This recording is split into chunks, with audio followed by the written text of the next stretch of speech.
October 27th, 1962. A Soviet submarine sits deep underwater near Cuba. Inside the pitch-black hull, temperature hits 140 degrees. The air thick with carbon dioxide that men are passing out and surfaced in days. They haven't had contact with Moscow in days.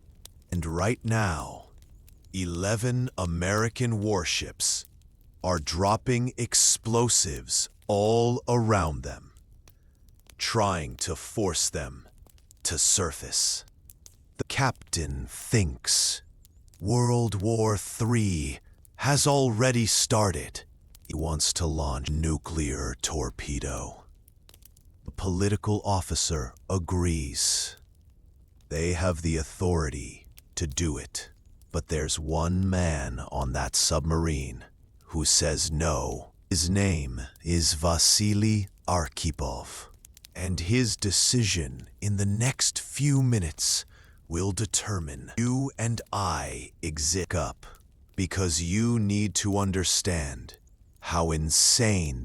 2 weeks earlier, American spy planes discovered Soviet nuclear missiles, Cuba missiles, that could hit Washington, D.C. in 13 minutes. President Kennedy ordered a naval blockade. He told the Soviets, "Turn those ships around, or we're going to war." The world held its breath. Everyone knew if this went, we were looking at nuclear war. Millions dead.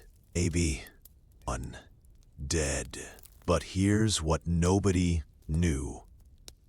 The Soviets had already sent 4 submarines to Cuba. Not just any submarines, nuclear submarines. Each one carried a nuclear torpedo with the power to destroy an entire aircraft carrier battle group. Moscow had given the submarine commanders permission to use those weapons if they felt threatened. Think about that. Marine captains, on their own, could start a nuclear war, and nobody in one had any idea. Vasili Arkhipov was on submarine B-59. He wasn't the was the brigade chief of staff.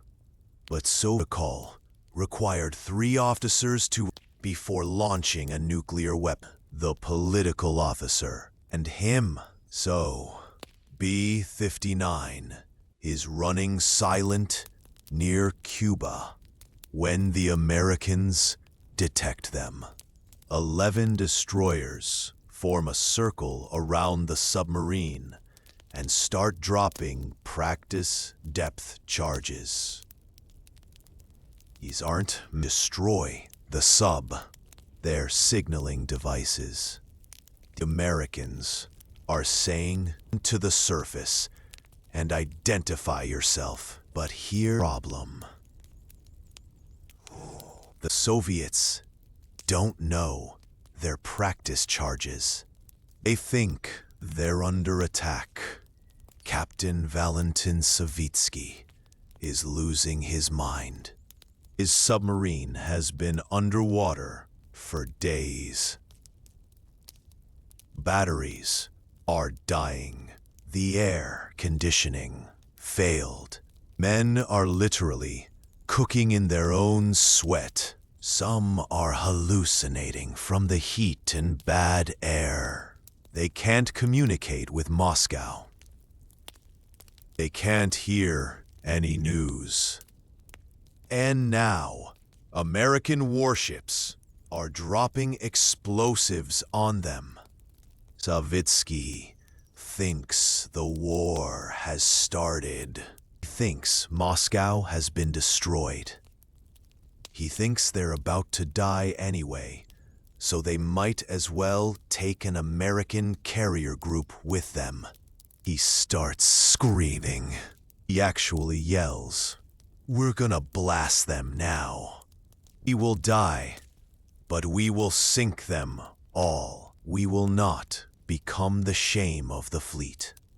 The officer, Ivan Maslenikov, is immediately 2 votes for nuclear war. The torpedo is armed and ready. One American aircraft carrier has about 5,000 sailors on it.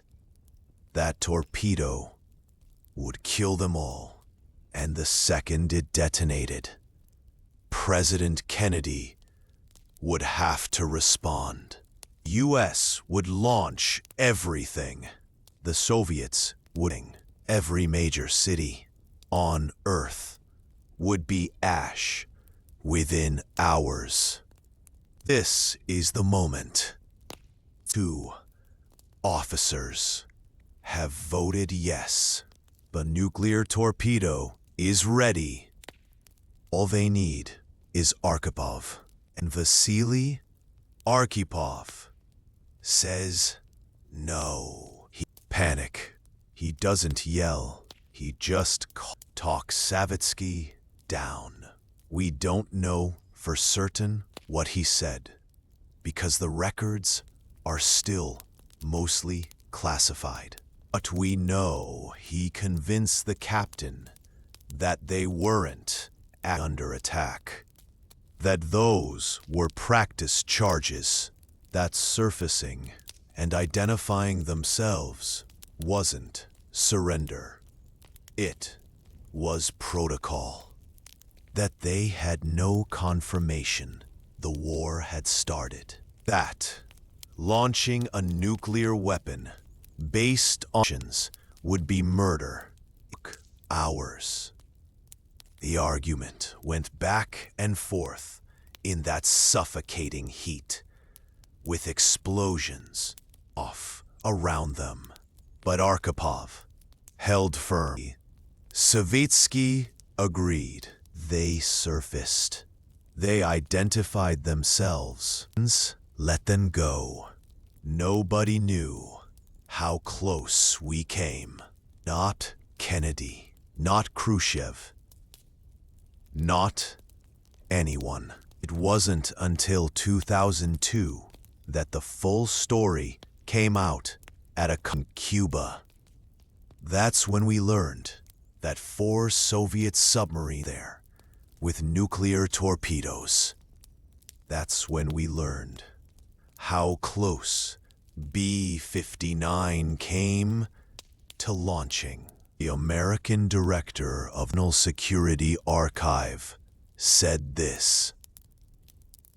A guy named Thomas Blanton actually said the lesson from this is that a guy called Vasili Arkhipov saved the world. Here's the crazy part. This wasn't even the first time Arkhipov nuclear disaster. In 1961, he was submarine K-19. When the nuclear reactor filled, the submarine started filling with radiation. Men were dying. Arkhipov helped organize the damage control that kept the reactor from melting down completely. He absorbed much radiation that he spent months in the hospital. Doctors thought he'd die. He survived, but that radiation probably contributed to his early death in 1998. So this man faced nuclear catastrophe twice. Once he helped prevent a meltdown that would have killed everyone on board. Once he prevented a decision that would have killed everyone on Earth. And almost nobody knew his name. Vasili Arkhipov went back to his normal life. He became a vice admiral. He taught at a military academy. Never bragged about what he did. He never wrote a book. He never went on TV. When the Soviet Union collapsed, most of his service stayed classified. His wife said he didn't like talking about it. He just did his job. He died in 1998 from kidney cancer, probably caused by that radiation exposure in 1961. Probably caused by that radiation exposure in 1961. He was 72 years old. There were no big funerals. No international recognition. Just a regular obituary in Russia. Most of the world had no idea the man who had just died. Think about how close we came. If Arkhipov had voted that day, you wouldn't be watching this video. Sometimes your parents probably wouldn't exist. Civilization, as we know, ended in nuclear fire in 1962. Everything we have, everyone we love, it existed because one man in a dying submarine said no. The world was saved by a man almost nobody has heard of. And that's the most terrifying and inspiring thing about this story. One person really can change everything.